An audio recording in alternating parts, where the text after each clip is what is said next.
recently found out that I was singing the words to that Lauryn Hill song incorrectly ever since I was 13 years old.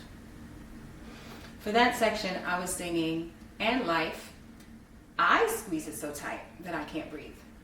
And you know, that was just the most unfortunate affirmation that I was singing that basically summarized how I lived my life for the next 25 years or so. There's a book called You Can Heal Your Life by Rainne. And the premise of the book is that whenever you are experiencing pain or disease, it's your body's way of trying to communicate to you that there is an underlying pattern, habit, belief system that is not working. The pain is your body's way of screaming for your attention.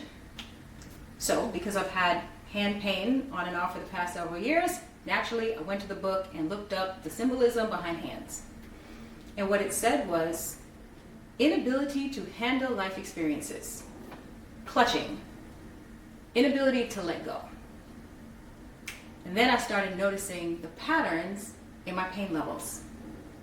On the days where I was grinding and typing and editing and playing a lot of piano and ignoring my body's signals to stop, I was in more pain. On the days when I was scrolling through social media for hours a day, trying to manage people's opinions of me, more pain.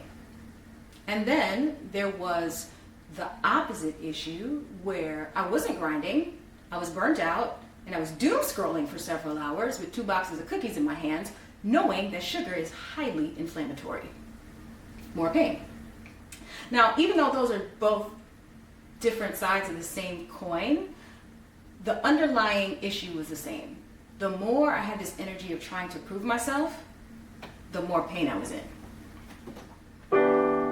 And every time I try to be what someone else thought of me, so caught up, I wasn't able to achieve.